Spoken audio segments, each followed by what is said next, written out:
Before the world knew him as the spaceman, he was simply Paul Daniel Frehley, a quiet boy growing up in the Bronx. Born April 27, 1951, he was the youngest in a working-class family. His father worked on the subway, his mother kept the home together. Life wasn't glamorous, but music filled the gaps.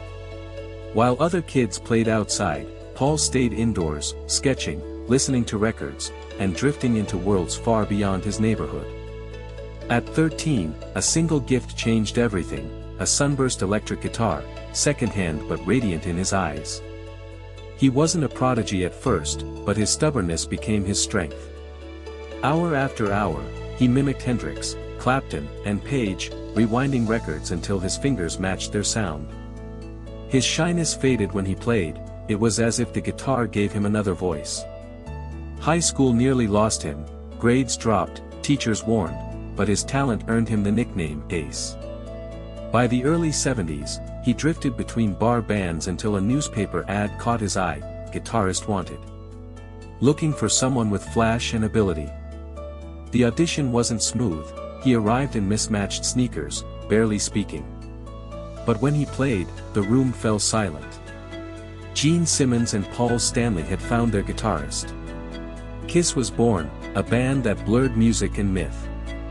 Each member became a character, Gene the Demon, Paul the Starchild, Peter the Catman, and Ace, the Spaceman. Under the lights, he looked untouchable. By 1975, Kiss had exploded. Arenas roared, kids wore the makeup, and Ace stood out as the mysterious one. But late at night, wiping away silver paint, he sometimes stared at the mirror and whispered, "Who is Ace Frehley, really?" This was the rise before the storm. As the roar of crowds grew louder, something quieter began to stir beneath the surface. Fame came fast for Kiss, faster than any of them had expected. One year they were playing clubs, the next they were flying on private jets, signing merchandise, and performing for sold-out arenas.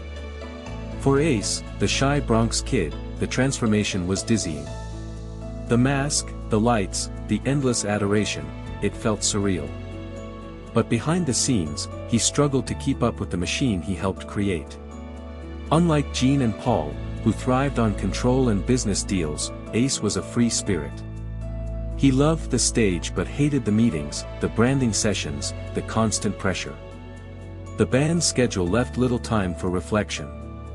Night after night, hotel after hotel, the line between reality and performance blurred.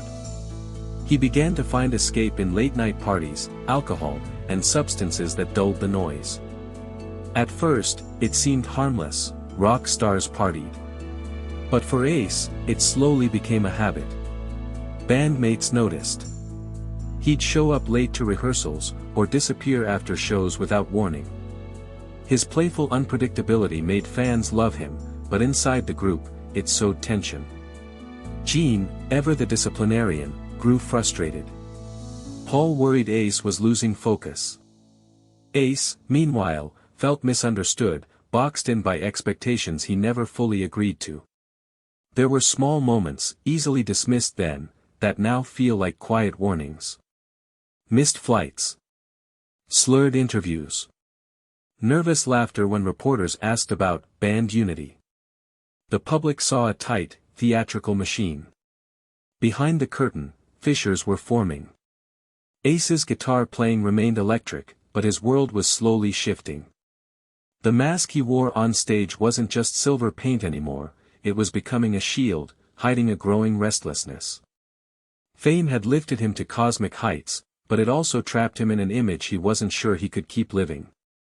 The storm hadn't arrived yet, but the air was changing.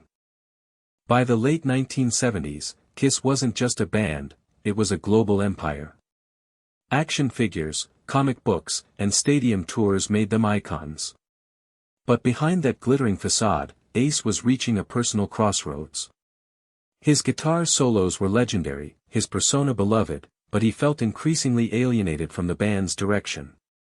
Decisions were being made without him.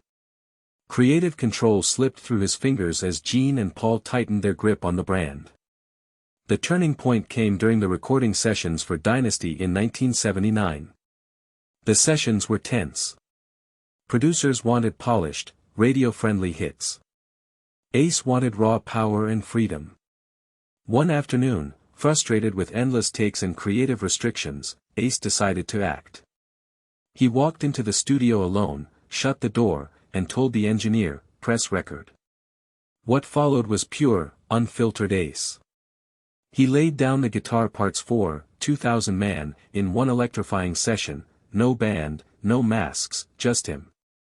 The track would become one of the album's standouts, and for Ace, it was proof he didn't need the others to shine. But it was also a quiet rebellion. That day, something shifted. He'd tasted creative independence, and it was intoxicating.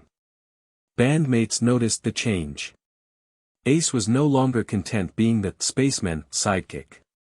He started talking openly about solo projects, spending less time with the group, more with his own team. His sense of belonging began to fracture. Looking back, that studio moment feels like pressing record on a new trajectory, one where the band's unity would slowly erode. The world still saw Kiss as unstoppable, but inside, a line had been drawn. Ace wasn't just part of the machine anymore, he was starting to step away from it. In the months following that studio session, Ace's quiet rebellion began to echo louder. His solo success during the Kiss members' individual album releases gave him a surge of confidence. His record sold better than anyone expected, and for the first time, he wasn't just the guitarist, he was a star in his own right. But with newfound freedom came growing distance. Tour rehearsals became strained. Ace skipped meetings or showed up late, shrugging off the band's increasingly rigid expectations. Gene and Paul pushed for more structure, more discipline. Ace pushed back. What had once been playful clashes turned into simmering resentment. The unspoken tension seeped into every room they shared. On stage, the band's synchronized fire felt as fierce as ever, but backstage was a different story. Ace often retreated to his own world, surrounded by hangers-on, late-night parties, and the ever-present haze of alcohol. Friends noticed his laughter was louder, his nights longer. It wasn't just rebellion anymore, it was avoidance. The press caught hints of it too. Slurred answers in interviews, unpredictable behavior during appearances, things fans brushed off as rock and roll charm were, in reality, small warning signs. Gene and Paul began making backup plans, quietly taking more control of recording decisions to compensate. Ace, meanwhile, felt boxed in. Every move he made seemed to widen the gap. He loved the music, but the machine around it felt suffocating. The very fame he once dreamed of now felt like a gilded cage. This was no longer just creative tension. The cracks were deepening. What started with one decisive, press record moment was now unraveling at the edges, slowly, but unmistakably. By the early 1980s, the unstoppable Kiss machine was starting to sputter. Behind closed doors, the band's relationships were strained to the breaking point. The fame, the schedules, the business deals, it all collided with Ace's growing disillusionment. Years of quiet tension finally exploded one night during a band meeting at their management office in New York. The meeting was supposed to be routine, tour logistics, marketing plans, future albums. But Ace walked in late, sunglasses on indoors, energy buzzing with frustration. Gene and Paul were already deep in conversation about the band's new direction, more polished, more commercial. Ace interrupted, slamming a folder onto the table. He accused them of turning Kiss into a corporation instead of a band. His voice cracked through the room like feedback from his guitar. Gene fired back, cold and controlled, saying Ace had stopped showing up, that he wasn't pulling his weight. Paul added that they couldn't build a future on unpredictability. What started as words turned into shouting. Decades of brotherhood and shared dreams crumbled under the weight of resentment. For Ace, this was the moment it all became real. He looked around the room and realized he didn't recognize the band anymore, or maybe he didn't recognize himself. The people who once felt like family now felt like distant business partners. His chair scraped the floor as he stood abruptly. Without another word, he walked out, slamming the door behind him. It wasn't his official departure, not yet, but emotionally, something had snapped. In that heated moment, a line was crossed. What had been slowly unraveling for years now had a clear fracture point. The brotherhood that built Kiss had finally cracked. The door slammed that night, but the echoes lingered long after. In the weeks following the confrontation, the atmosphere around the band shifted. Meetings went on without Ace. Decisions were made in his absence. Where once his rebellious streak gave Kiss its edge, it now made him feel like an outsider in his own creation. Ace retreated further into his own world. His townhouse in Connecticut became both a sanctuary and a cage. Friends and acquaintances came and went, parties stretched deep into the night, and the walls vibrated with loud music and laughter that felt increasingly forced. He told people he was fine, even as the circle around him grew smaller and more insulated. Meanwhile, the band forged ahead. New tours were announced, deals were signed, and promotional appearances continued. To the public, Kiss remained a towering spectacle. But behind the curtain, the unity that fueled their rise had fractured. Ace began skipping major events, photo shoots, interviews, rehearsals, without explanation. His absence spoke louder than any statement he could have made. For the first time, the fans started to notice. Rumors circulated in fan clubs and music magazines. Was Ace leaving? Was the band falling apart? Gene and Paul kept their answers vague, but privately, they were preparing for a future without him. Ace, too, felt the shift. The anger from that meeting slowly turned into a quiet, aching realization: things would never go back to how they were. The bond that once held them together had frayed beyond repair. He wasn't ready to admit it out loud, but deep down, he knew, his time with Kiss was nearing its end. By the early 1980s, the cracks that once ran quietly beneath the surface had split wide open. Ace's absence was no longer occasional, it was expected. His once electric stage presence dimmed, replaced by unpredictable behavior that left both the band and fans uneasy. Shows were missed, rehearsals abandoned, and interviews turned into unpredictable detours where jokes hid deeper frustrations. Behind closed doors, the lifestyle that once felt like freedom became a trap. Nights blurred into mornings as alcohol and substances dulled the weight of mounting pressure. His Connecticut home, once a gathering place for musicians and friends, took on an eerie stillness between the parties. Empty bottles and scattered memorabilia told a story that Ace himself refused to face. Band meetings grew colder. What used to be creative debates turned into ultimatums. Gene and Paul, focused on the band's survival, tightened their grip on Kiss's future. Ace, feeling cornered, pushed back with silence, cancellations, or sudden bursts of defiance. The brotherhood they'd built on sweat and rebellion now felt like a business contract he no longer wanted to sign. Publicly, the band held their polished image. But tabloids picked up whispers: Ace missing again, tensions in Kiss, is the spaceman done? The media frenzy fed on every no-show and late arrival, amplifying his struggles to the world. For Ace, the greatest consequence wasn't the headlines, it was the growing distance between himself and the thing he loved most, the music. Guitar solos that once soared effortlessly now felt like echoes from another life. The stage, once his escape, became a mirror reflecting everything slipping away. As Ace's personal struggles intensified, the media pounced. Headlines painted a picture that was part tragedy, part spectacle. Music magazines ran stories speculating on his future, tabloids exaggerated his every misstep, and television hosts debated whether the legendary guitarist had burned out for good. What had once been whispered in fan circles was now splashed across front pages. Photographers camped outside venues, waiting to capture a single shot of Ace arriving late or leaving unsteady. Grainy images of him at parties or stumbling through airports became ammunition for sensational stories. Words like self-destruction, meltdown, and downfall appeared in bold type, often stripped of context.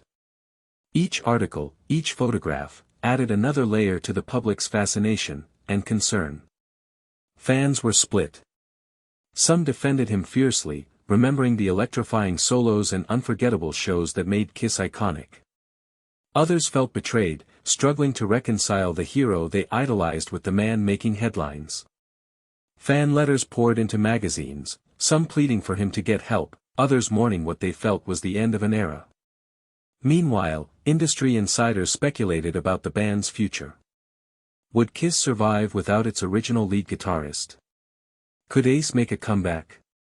Radio hosts debated it daily, and every interview with Gene or Paul circled back to one question: where's Ace? Their carefully measured answers only fueled the mystery. The investigation into his absence wasn't legal, but cultural, a collective obsession. Everyone wanted to know what went wrong. For Ace, the noise grew deafening. The world that once celebrated his every riff now dissected his every move. Fame had turned its gaze back on him, not as a star, but as a story unraveling in real time. By the early 1980s, the tensions that had simmered for years finally reached their breaking point in boardrooms and court filings rather than on stage. Ace's increasingly erratic behavior forced the band and management to make difficult, formal decisions. Contracts that once symbolized shared dreams became battlegrounds of rights, royalties, and creative control. Lawyers filled the spaces where musicians once jammed. Ace officially left Kiss in 1982, but the split wasn't clean. There were disputes over the use of his iconic, spaceman, persona, legal wrangling over merchandise profits, and negotiations that stretched on for years. While it wasn't a traditional courtroom drama, the legal battles carried the same weight, verdicts that would shape his legacy and financial future. For Ace, signing away parts of his identity was a gut punch. The spaceman wasn't just a costume, it was a symbol of his role in building one of the biggest rock acts in history. Watching others step into that role on stage was like watching someone else live his life. Yet, behind the scenes, these agreements also freed him from the relentless machine that had once consumed him. In a symbolic way, this period acted as his trial. The music industry, the fans, and Ace himself delivered their verdicts. The band moved forward with new members, doubling down on their empire. Ace, on the other hand, faced the challenge of proving that his story didn't end at that legal table. For the public, the image of Ace walking away felt both inevitable and heartbreaking. He had once been the fiery heart of Kiss, the unpredictable energy that electrified stages. Now, the verdict was clear: the band would survive without him. Whether he would survive beyond it was the question no one could answer yet. In the years after leaving Kiss, Ace Frehley's story took on a new shape, one built less on spectacle and more on survival, resilience, and legacy. Though the legal battles had settled and the stages grew quieter for a time, his music never stopped echoing through the halls of rock history. His solos, raw and electrifying, remained etched in the memories of millions. Every time "Shock Me" played, fans were transported back to the moment he changed what a lead guitarist could be. Ace's later years were marked by both turbulence and triumph. He faced personal struggles openly, speaking about his battles with addiction and his attempts at recovery. Unlike the untouchable rock god image of the 1970s, this Ace was human, flawed, vulnerable, and still searching for meaning. His candor resonated deeply with fans who had grown up alongside him, turning his story into one not just of fame, but of redemption. Tributes poured in from across the music world. Fellow artists called him a pioneer, crediting his fearless style for inspiring entire generations of guitarists. Fans shared memories online, posting concert photos, vinyl covers, and shaky old footage of their first time seeing the spaceman live. His name trended not out of scandal, but reverence. When news broke of his passing in 2025, the reaction was immediate and global. Vigils sprang up outside arenas. Guitars were left leaning against walls as silent tributes. Kiss fans, old and new, came together to celebrate the man who gave their favorite band its soul. His story had been messy, loud, and complicated, but it was real. In the end, Ace Frehley's legacy wasn't defined by the trials or the tabloids. It was defined by the music, the energy, and the way he made people feel when the lights went down and the first chord rang out. The star never truly dimmed, it just found a new place to shine. Ace Frehley's journey was one of brilliance, chaos, and undeniable influence. He wasn't just a guitarist, he was a symbol of a generation that believed music could be larger than life. Through highs and lows, fame and fallout, his story reminds us that legends are not born perfect, they are shaped in fire. Our thoughts go out to Ace's family, friends, and every fan around the world who felt the power of his music. If you believe stories like this deserve to be told with truth and respect, hit like, subscribe, and turn on the notification bell so we can keep sharing the real stories behind the legends. Because some stars may fade from the stage, but they never fade from history.